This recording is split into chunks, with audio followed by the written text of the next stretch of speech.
Okay, great, everybody. This is Karen Cotton. Karen, please tell me what you do in your own words and about you and how long you've been in this business for.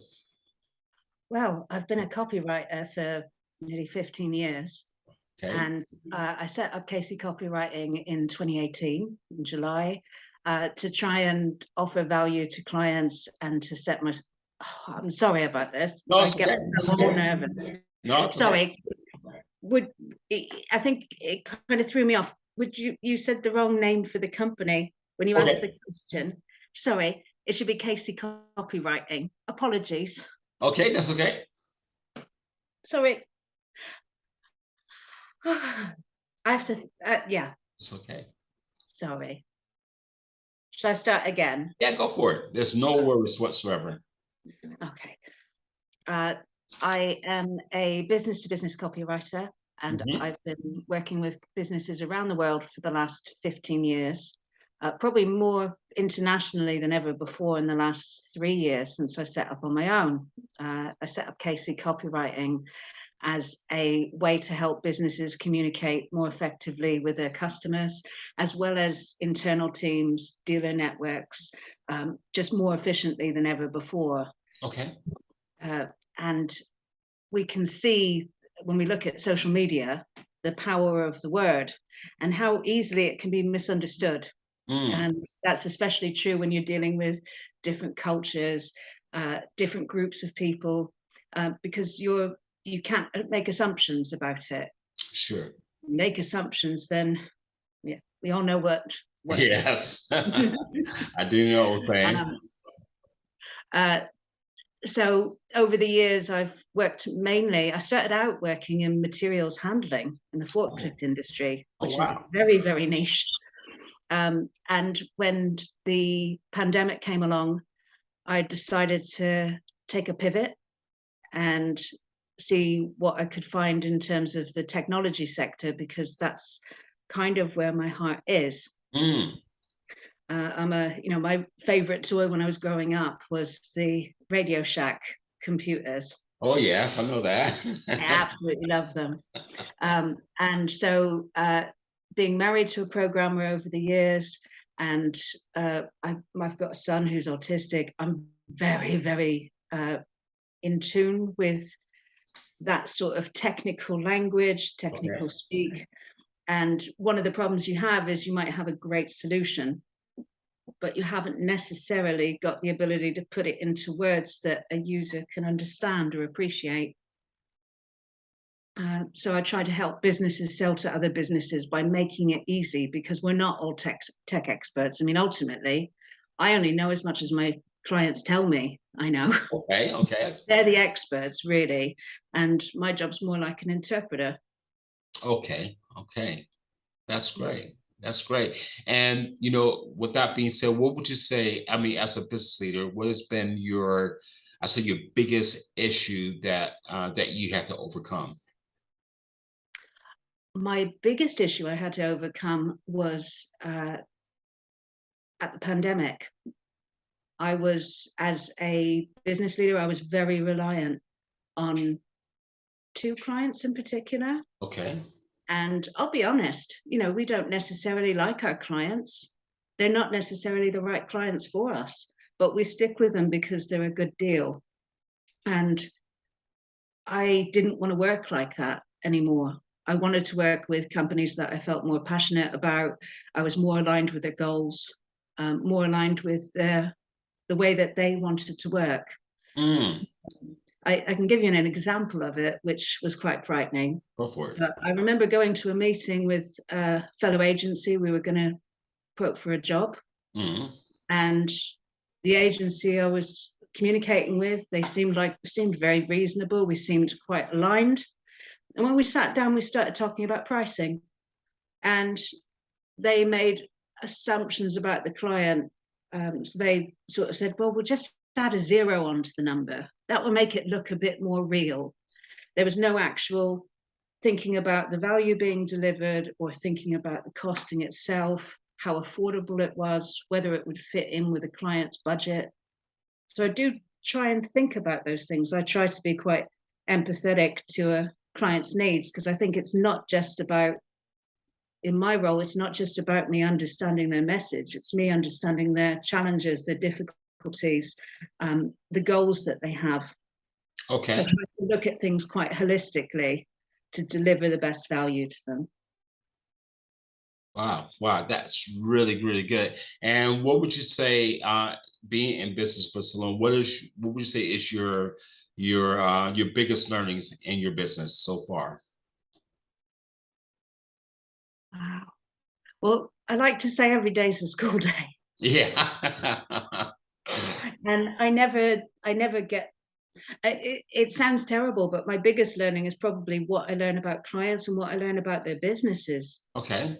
It is a challenge to sort of learn how different sectors work and how different technologies work, Sure.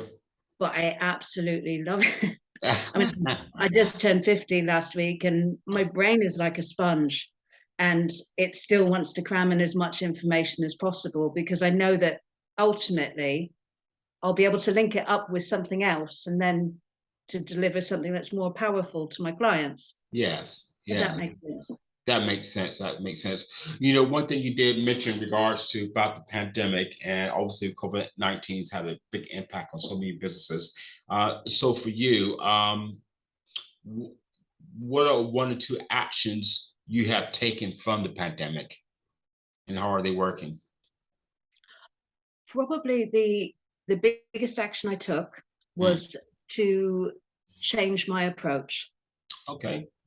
I went out and actively was seeking clients. Began seeking clients specifically in the tech sector.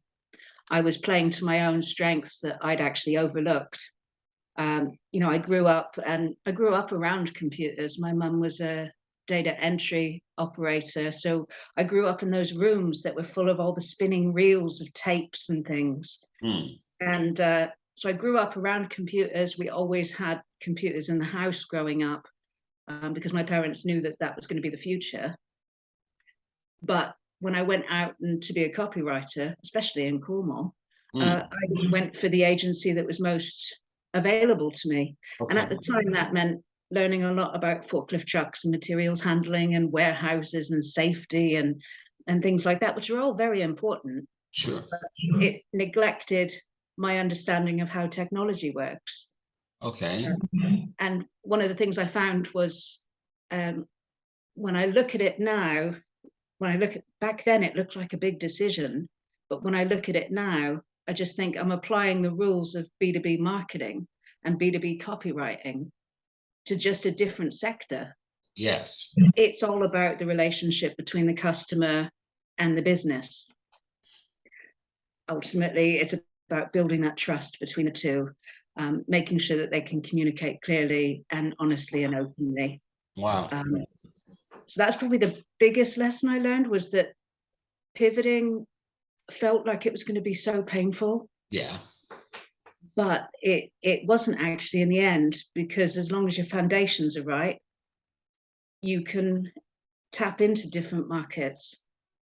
And luckily, I mean, it's one of those things with forklift trucks, obviously with Amazon and things, the business is increasing all the time. But I wanted to get in with companies when they're just starting out. Yeah. And tech offers me that opportunity. And I work with some fabulous clients that are doing some amazing things in software. And also, I've got some that are working with hardware to provide eco-friendly solutions Okay. to the decarbonization problem. So it's quite an exciting time. Yeah, sounds like it is there for you. And what have you learned about yourself during this journey? As when you start your business, what have you learned about yourself? I learned how important it was for me to believe in the values my clients have. Okay. Um, and it's it sounds terrible, but I'm going to sound like I've turned my back on consumerism, when marketing is all about consumerism. Bill Hicks famously said, "If you're a marketer, you should yourself." Um, but I learned that the values actually really do matter to me. Okay. Yeah. Okay. Oh, that's great. That's great. And if you were to, if an 18-year-old was to start their own business, what advice would you give to them if they was to start their own business? I would say it's all about relationships. It's about it's about committing to your customers and about growing with them. I get that. That's good. That's good. I don't know. And Is it starting their own business yeah, copywriting or starting their own business their doing own business anything? in general. I think it's listening, listening to your customers and what they need. Okay, good. And if you, and for you as a business leader, if you was to start your business again, what would you do differently? I, in my situation, I started my business off the back of a previous position. Mm-hmm. So I began almost like a self-employed worker, which meant that I sort of fell into, I didn't really notice any financial differences or anything when I went from being employed to self-employed. And that included having all of the headaches of employed life and Yeah. lack of flexibility, etc. But it also left me very vulnerable, uh, Okay. vulnerable uh, within my own business, and left me without much control over the subjects I could write about and the clients I could work with. Okay. So I would avoid that in future if I was to set up again. Okay. All right. That's really good. That's really good to hear that. And tell me, Karen, what's most inspiring you today? What's most Inspiring you today? What's inspiring you as a person and as a business leader? at the moment, I am most inspired by the work being done by one of my clients. Okay. They're doing it's a company called Novacine, and they are working with schools to try and help them meet their decarbonisation goals by 2030, Wow. which it's impressive. And I wish them all the luck. They've kind of put together a whole, I've been with them since November, December. They started last year, Okay. and I've been sort of in working with them. But obviously, I can see how their ideas about their business model have evolved over time, and we've really reached a point where it is a complete solution for schools that could help them not only avoid the energy costs that are happening all around us, keep schools open, keep them healthy, Mm. improve learning outcomes even through it by making sure that their solution actually began in the pandemic as a way of dealing with CO2 levels in classrooms. Oh, really? Okay.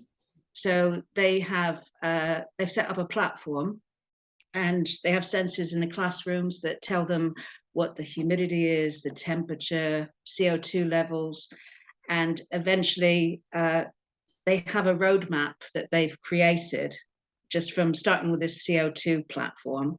The roadmap can take in things like biomass, it can take in solar panels, it can help schools sell their own electric charging to teachers and parents while they're on site. It is a solution that's developed by a parent that actually seems to be for the kids. And so I really feel aligned to that.